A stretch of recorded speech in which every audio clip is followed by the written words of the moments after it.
bertemu kembali dalam webinar APENAS, Asosiasi Pengusaha Pelaksana Kontraktor dan Konstruksi Nasional, 28 Mei 2021 dengan tema pelaksanaan kontrak jasa konstruksi ya.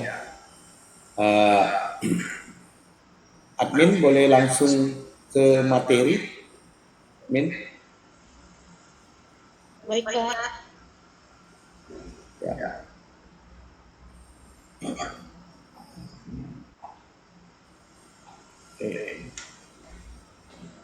Next slide. Kita masuk ke dalam pengertian ya. Ada beberapa pengertian apa sih yang dimaksud dengan kontrak ya. Kontrak adalah suatu ikatan atau hubungan hukum mengenai benda-benda atau barang atau kebendaan atau jasa antara dua pihak atau lebih, di mana para pihak tersebut saling berjanji atau dianggap saling berjanji untuk melakukan sesuatu atau tidak melakukan sesuatu. Unsur-unsur kontrak atau perjanjian yakni adanya para pihak, yaitu pihak pengguna barang dan jasa dan pihak penyedia barang jasa. Adanya kesepakatan dari para pihak, objek perjanjian yaitu barang dan jasa. Oke, next slide. Berdasarkan bentuk imbalan, itu kontrak itu ada beberapa versi ya, ada beberapa jenis ya, lamsam, harga satuan, gabungan lamsam dan harga satuan, atau turnkey project ya, atau bisa juga progres atau presentasi. Berdasarkan jangka waktu pelaksanaan, tahun tunggal ataupun tahun jamak. Berdasarkan jumlah pengguna barang jasa, ya, kontrak pengadaan tunggal maupun kontrak pengadaan bersama. Next slide. Ya, Bapak Ibu yang mau bertanya nanti bisa langsung bertanya ya di chatting room atau raise your hand.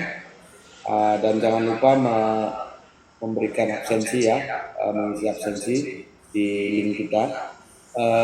Berikutnya kalau ada yang butuh materi bisa kami share, tinggal menghubungi sekretariat di 0811 777 8757 0811 777 8757. Ya, kita lanjut ya Bapak Ibu.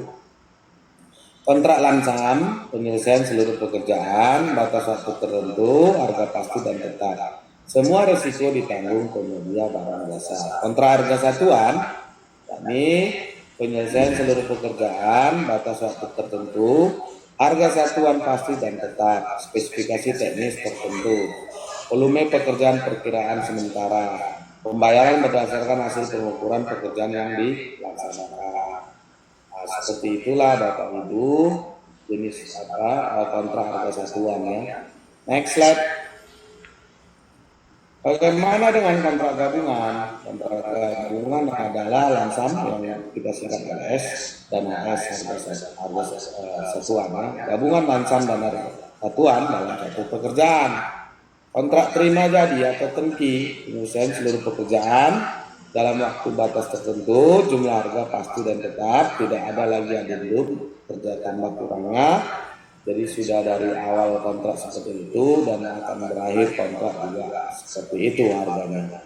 Seluruh bangunan konstruksi, peralatan jaringan utama, penunjang berfungsi baik sesuai kriteria kinerja yang ditetapkan. Jadi tes komisionernya juga sudah selesai sesuai dengan yang dibutuhkan atau direncanakan oleh klien atau pengguna, maka kontrak tersebut sudah berakhir. Itulah yang dimaksud dengan turnkey. Bagaimana kontrak presentasi? Kontrak presentasi adalah jasa konsultansi, konstruksi atau pekerjaan pemborongan tertentu. Imbalan jasa berdasarkan presentasi nilai pekerjaan. Kontrak tahun tunggal mengikat dana 1 tahun anggaran. Memang ya. Next. Kontrak tahun jamak mengikat dana 1 tahun anggaran, memerlukan persetujuan Menteri Keuangan atau Gubernur atau Bupati atau Wali Kota. Jadi pejabat ataupun pimpinan pemerintah daerah, baik provinsi, kabupaten maupun kota. Kontrak pengadaan tunggal, kontrak antara satu unit kerja proyek dengan penyedia barang jasa tertentu. Kontrak pengadaan bersama, kontrak antara beberapa unit kerja proyek dengan penyedia barang jasa tertentu sesuai kegiatan dan pendanaan bersama dituangkan dalam MOU, Memorandum of Understanding. Next. Sistematika kontrak jasa konstruksi. Inti kontrak pembukaan, judul atau nama kontrak, nomor kontrak, tanggal kontrak, kalimat pembuka, para pihak dalam kontrak.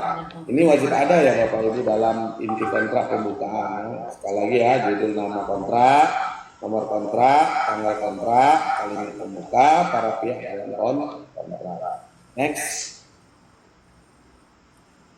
Ya, pernyataan ya pengadaan bahwa para pihak sepakat pekerjaannya kontrak mengenai objek atau jenis. Kemudian pernyataan bahwa para pihak menyetujui harga kontrak yang ditulis dengan angka dan huruf serta sumber pembiayaannya. Pernyataan bahwa ungkapan dalam perjanjian mempunyai arti dan makna seperti yang tercantum dalam kontrak. Pernyataan bahwa kontrak meliputi beberapa dokumen dan merupakan satu kesatuan yang disebut kontrak. Pernyataan bahwa apabila terjadi pertentangan ketentuan dipakai dokumen yang hurufnya lebih dulu. Jadi post in post out ya. Mana aturan pertama, mana aturan berikutnya, itu kita akan mengikuti sekuensinya. Pernyataan persetujuan para pihak untuk melaksanakan kewajiban masing-masing. Pernyataan jangka waktu pelaksanaan pekerjaan, kapan dimulai dan berakhir kontrak tersebut. Pernyataan kapan mulai efektifnya kontrak. Oke, di sini ada pertanyaan Bapak Ibu. Lanjut, ya lanjut. Next slide.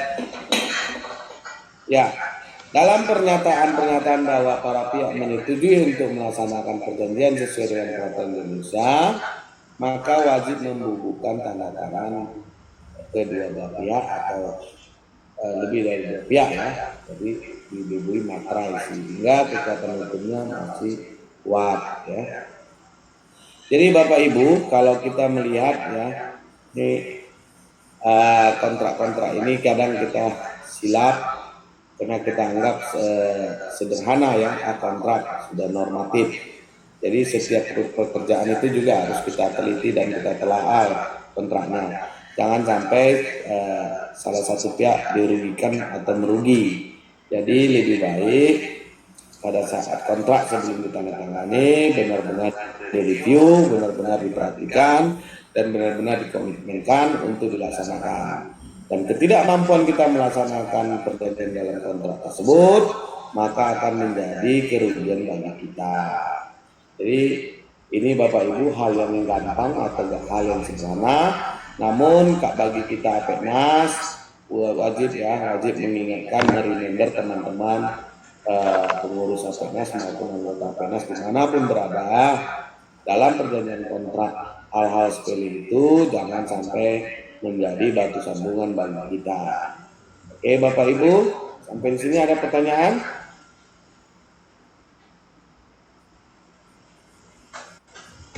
Ya, next slide habis ya, admin. Habis. Oke, karena pada diam semua nih sertanya pada sibuk kali ya. Oke, cara pembayaran. Kita lihat yang pertama cara pembayaran bulanan, monthly payment ya. Prestasi penyedia jasa dihitung setiap bulan. Kelemahan cara pembayaran ini adalah berapapun kecilnya presentasi penyedia jasa pada suatu bulan tertentu tetap harus dibayar. Untuk menutupi kelemahan cara pembayaran ini sering dimodifikasi dengan mempersyaratkan jumlah pembayaran minimum yang harus dicapai untuk setiap bulan diselaraskan dengan prestasi yang harus dicapai sesuai dengan jadwal.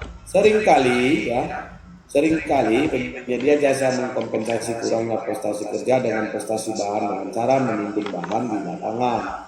Untuk mengatasinya bisa dipersyaratkan bahwa bahan yang ada di lapangan tidak dihitung sebagai prestasi kecuali pekerjaan yang betul-betul selesai terpasang atau bisa juga barang-barang setengah jadi.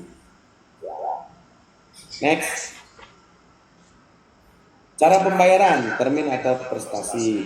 Pembayaran dilakukan atas dasar prestasi kemajuan pekerjaan yang telah dicapai sesuai dengan ketentuan dalam kontrak. Besarnya prestasi dinyatakan dalam persentase. Ya, contoh ini, Bapak Ibu, nilai persentase pekerjaan pembayaran atau 20% kali nilai kontrak. Nilainya 20% dari nilai kontrak. Ya. Itu term pertama, term kedua, term ketiga, term keempat, sampai term kelima. Ya. Sampai nanti 100 kali nilai kontrak, 95% kali nilai kontrak. Itu nilai payment yang akan disubmit. 5%-nya kemana? Biasanya 5%-nya itu ditahan menjadi retensi. Ya. Seringkali prestasi yang diakui penyedia jasa bukan saja prestasi fisik, pekerjaan selesai, tetapi termasuk pula prestasi pemerintah dan setengah jadi walaupun barang-barang tersebut sudah berada di lapangan. Next slide. Masa pemeliharaan dan cara pembayaran untuk pekerjaan pemborongan ya.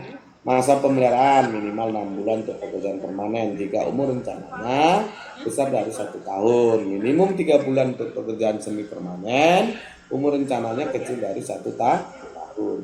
Cara pembayaran dapat dilakukan, dibayar 95%, sedangkan retensi 5%, ditahan selama masa pemeliharaan. Dibayar 100%, tapi penyedia harus menyediakan jaminan pemeliharaan sebesar 5% atau jaminan maintenance surety ya, asuransi. Nah, ini bisa dapat dari asuransi ya, Bapak Ibu. Di dunia internasional, masa pemeliharaan atau maintenance period sekarang diganti dengan istilah masa tanggung jawab atas cacat, defect liability period, merupakan bentuk tanggung jawab penyedia jasa atas pekerjaan-pekerjaan cacat dan kurang sempurna dalam satu periode tertentu. Setelah pekerjaan selesai, serah terima pertama pekerjaan. Setelah masa tanggung jawab atau atas cacat hasil pekerjaan diserahkan kepada pengguna jasa dengan kerusakan dan keharusan wajar diterima. Next slide. Syarat khusus kontrak konstruksi ya, ketentuan umum, definisi, asal jasa jaminan ya, asuransi kah, pembayarannya di mana, harga, hak dan kewajiban para pihak. Kalau penyelesaian perselisihan juga ya, ketentuan khusus, pengadaan barang, material, pengadaan jasa konsultasi atau pengadaan jasa pemborongan. Ya, next slide. Ini lampiran-lampirannya, ada pengadaan pemborongan, spesifikasi umum. Apa-apa aja yang secara umum, baik itu standar yang digunakan ya, kemudian spesifikasi khusus bisa juga seperti technical data sheet ya, SDS, material safety data sheet ya, kemudian data penawaran, gambar-gambar, adendum proses penawaran, dokumen lainnya. Pengadaan jasa konsultasi, syarat umum kontrak, syarat khusus kontrak, hasil negosiasi, gambar-gambar, adendum proses penawaran maupun dokumen lainnya. Ini wajib di file ya, di compile dalam satu filenya nanti untuk pada saat pekerjaan tersebut sudah selesai. Jadi compile dokumen. Next slide. Penandatanganan kontrak paling lama 14 hari setelah penunjukan. Jaminan pelaksanaan sudah disampaikan kepada pengguna sebelum penandatanganan kontrak dengan ketentuan. Yang pertama, nilai kontrak kecil dari 50 juta rupiah tanpa jaminan pekerjaan konsultansi, tanpa jaminan pelaksanaan. Masa berlaku sekurang-kurangnya sejak tanda tangan kontrak sampai dengan 14 hari setelah final handover atau FAO. Bila penyedia jasa mengundurkan diri, alasan dapat diterima, maka dia tidak perlu di blacklist. Alasan tidak dapat diterima, maka jaminan penawaran disita dan di blacklist. Jadi harus hati-hati di sini Bapak Ibu. Kalau sudah di blacklist nanti kasihan teman-teman lainnya ya. Oke, jadi jangan sampai masuk dalam daftar hitam ya. Next slide. Memeriksa konsep kontrak ya, ada substansi atau redaksi, angka dan huruf, dan membubuhkan paraf ya, lembar demi lembar. Tidak boleh mengubah dokumen pengadaan secara sepihak sebelum tanda tangan kontrak. Menetapkan urutan hierarki dalam perjanjian kontrak.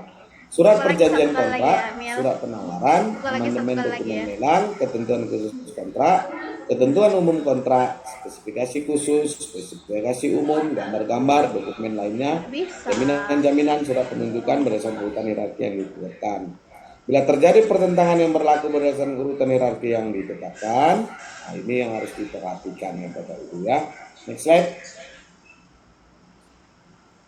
Rapat persiapan kontrak dilakukan sebelum penandatanganan kontrak, mengkonfirmasi jaminan pelaksanaan, asuransi, jumlah rangka kontrak, sekurang-kurangnya 2 asli bermaterai, jumlah lainnya sesuai kebutuhan. Ahli hukum kontrak nilai Tapi besar daripada 50 miliar rupiah dan pekerjaan bersifat kompleks ditandatangani setelah memperoleh pendapat ahli hukum kontrak. Jadi jangan lupa Bapak Ibu, Pak Penas juga sudah menyiapkan pengacara atau lawyer ataupun ahli hukum kontrak kita ya dari saya. Jadi kalau ada yang mau dibutuhkan dari Penas bisa menghubungi Penas dan silakan Bapak Ibu menghubungi sekretariat kita di 0811 777 8750. Dalam hal kesulitan memperoleh ahli hukum, kontrak dapat diganti oleh pejabat yang menangani bidang hukum dan bidang pengadaan. Next slide. Kontrak jasa konstruksi. Setelah penandatangan kontrak, pengguna dan penyedia segera melakukan pemeriksaan lapangan dan membuat berita acara keadaan lapangan serah terima di lapangan. Penyedia berhak menerima uang muka. Penyedia dilarang mengalihkan tanggung jawab seluruh pekerjaan utama mensampaikan kepada pihak lain. Penyedia dilarang mengalihkan tanggung jawab sebagai pekerjaan utama kecuali disampaikan kepada penyedia spesialis. Adanya pelanggaran dikenakan sanksi denda sesuai ketentuan kontrak. Next slide. Uang muka dapat diberikan untuk usaha jasa konstruksi kecil maksimum 30% nilai kontrak. Untuk usaha jasa konstruksi yang kecil maksimum 20% dari nilai kontrak. Pembayaran atas dasar prestasi pekerjaan, sistem sertifikasi bulanan atau termin, memperhitungkan angsuran uang muka dan pajak. Next slide. Paling lambat 14 hari sejak tanda tangan kontrak harus diterbitkan surat perintah mulai kerja atau SPMK. Mobilisasi paling lambat dilakukan dalam waktu 30 hari. Lingkup pekerjaan mobilisasi ada beberapa. Yang pertama, jasa pemborongan, mendatangkan peralatan, mempersiapkan fasilitas kerja, mendatangkan personel. Yang kedua, pekerjaan konsultansi, mendatangkan tenaga ahli, menyiapkan peralatan pendukung. Yang ketiga, pengadaan barang jasa lainnya tidak diperlukan mobilisasi. Nggak ada ini lagi loh. Slide. Isi. Pemeriksaan bersama dapat dibentuk panitia peneliti pelaksana kontrak.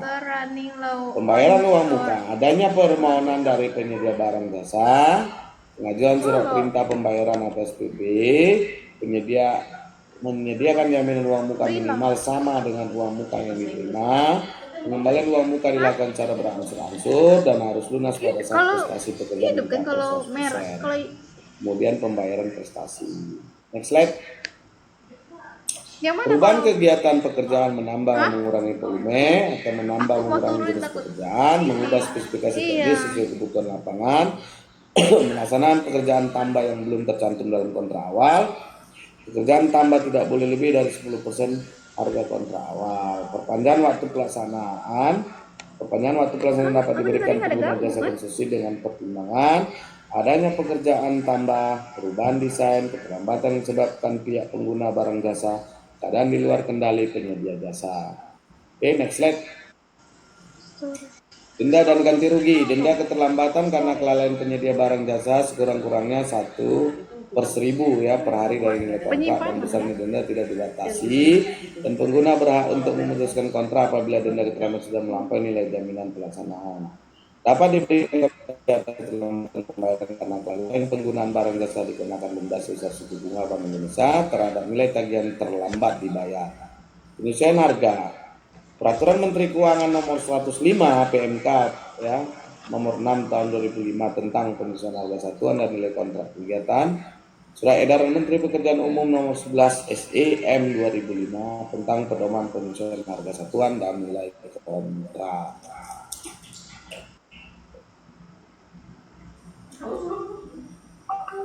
Ya udah capek ngomong saya. Next slide. Keadaan kahar atau force majeure ya. Kerusuhan, bencana alam, peperangan, pemogokan, kebakaran, kebijakan pemerintah ya.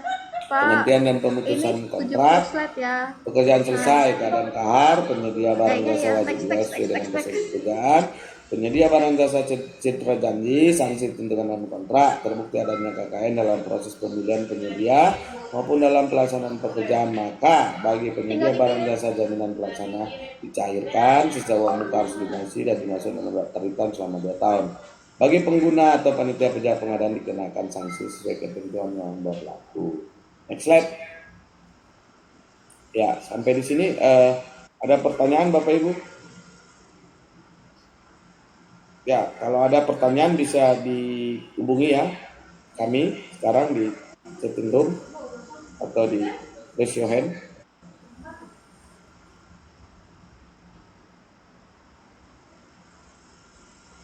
Ya, Bapak Ibu. Ya, terima kasih Bapak Ibu. Saya mohon maaf kalau ada kekurangan-kekurangan dalam presentasi ini karena memang N-nya dong, waktu udah bisa kita N ya. semua Nggak ada terima terbatas. kasih nggak ada ya? Semoga Udah, pas pemberdayaan ya. anggota Di yang situ aja. dilakukan APNAS ini bermanfaat bagi kita semua Bapak Ibu ya. Saya kembalikan ke admin. Admin, terima kasih admin Bilang. kerjasamanya. Ya, terima kasih Bapak atas gitu. Terima kasih Bapak.